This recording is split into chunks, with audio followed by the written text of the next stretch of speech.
Welcome to our channel. Haji Agus Salim merupakan salah satu panitia 9 BPUPKI atau Badan Penyelidik Usaha-Usaha Persiapan Kemerdekaan Indonesia dan menjadi Menteri Luar Negeri pada masa awal kemerdekaan Indonesia yang tersohor karena kemampuannya menguasai hingga 9 bahasa. Selain itu, pahlawan nasional ini juga pernah berprofesi di berbagai bidang seperti penerjemah, wartawan, penulis buku, sekaligus ulama terpandang pada masanya. Kali ini Data Fakta akan mengulas kisah hidupnya hanya untuk kalian. Simaklah. Tapi sebelum lanjut, kami ingatkan kembali untuk subscribe channel ini dan aktifkan lonceng notifikasi kamu untuk mendapatkan video edukatif dari Data Fakta.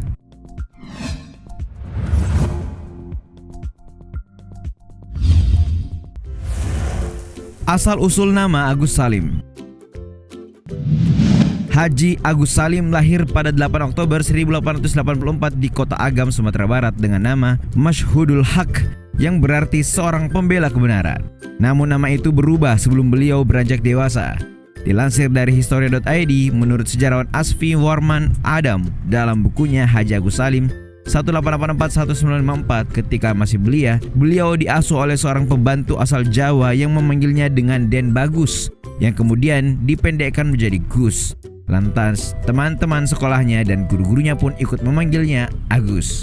Mulai dari situlah nama Mashhudul Haq berganti menjadi Agus Salim. Ibunya merupakan seorang penulis, jurnalis, dan pejuang kemerdekaan dan hak perempuan pada masa perjuangan kemerdekaan Indonesia. Ayahnya, Sultan Muhammad Salim, bekerja sebagai seorang ahli hukum yang berprofesi sebagai jaksa pada masa Hindia Belanda di paruh kedua abad ke-19.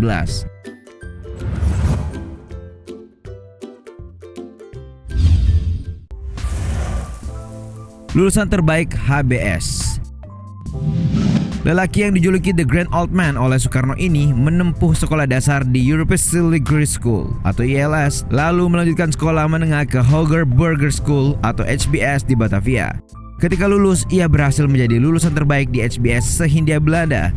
Ia kemudian mengajukan beasiswa kepada pemerintah kolonial Belanda untuk melanjutkan studi kedokteran. Namun permohonan itu ditolak karena saat itu Belanda tak mau memberi beasiswa kepada pribumi asli. Salim terpaksa memutuskan bekerja sebagai penerjemah dan pembantu notaris pada sebuah kongsi pertambangan di Indragiri. Pada tahun 1906, Salim berangkat ke Jeddah, Arab Saudi untuk bekerja di konsulat Belanda. Setelah itu, Salim kemudian terjun ke dunia jurnalistik sejak tahun 1915 di harian Neraca, menjabat sebagai pemimpin redaksi. Kegiatannya dalam bidang jurnalistik terus berlangsung hingga akhirnya menjadi pemimpin harian Hindia Baru di Jakarta. Bersama dengan itu, ia juga mulai terjun ke dunia politik sebagai pemimpin Sarekat Islam, bahkan ditunjuk menjadi panitia 9 BPUPKI pada tahun 1945.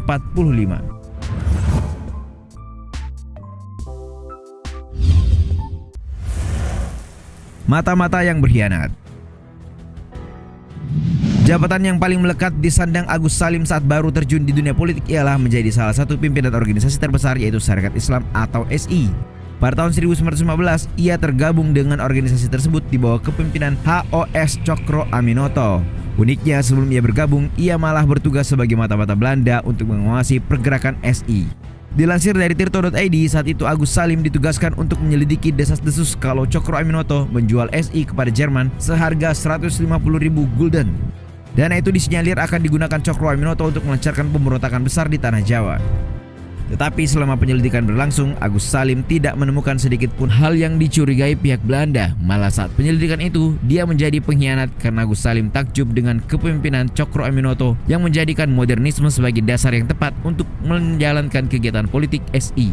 Saat bergabung dengan SI, awalnya Agus Salim menjabat sebagai wakil ketua, kemudian menjadi pemimpin besar SI menggantikan posisi Cokro Aminoto setelah wafat pada tahun 1934.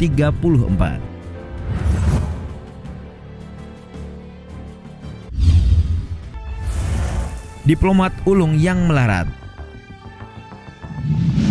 Membahas sosok Agus Salim tak akan lengkap tanpa mengulas sepak terjangnya sebagai diplomat negara.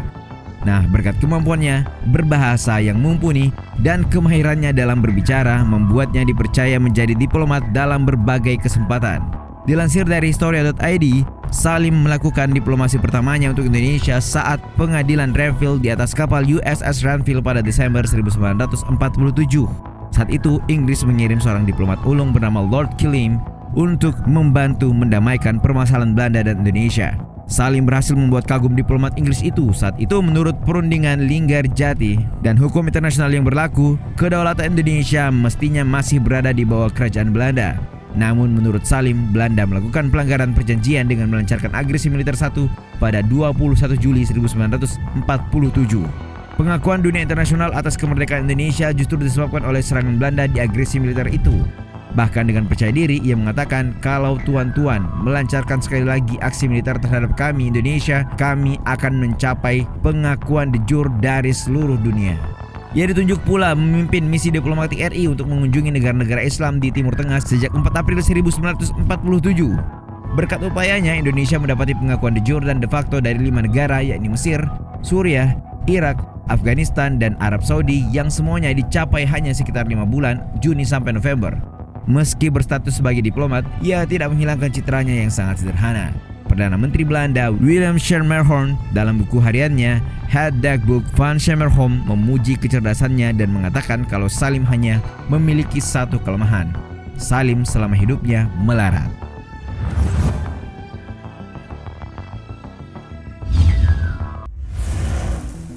Menyinggung Raja Inggris dengan kretek. Fakta yang satu ini sepertinya belum banyak diketahui kalau Salim pernah diprotes Raja Inggris karena bau rokok kretek yang disesapnya. Ya, peristiwa itu terjadi pada 3 Juni 1953 saat ia hadir sebagai perwakilan Indonesia dalam upacara perayaan penobatan Ratu Elizabeth II yang mengundang berbagai negara termasuk Indonesia.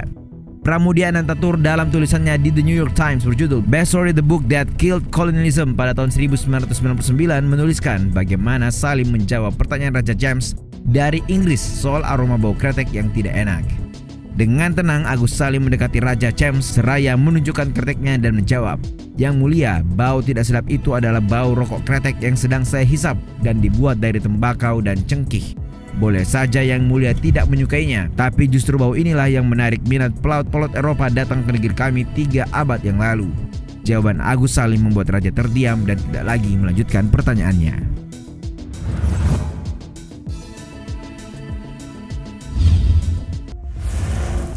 Menulis dan menerjemahkan buku.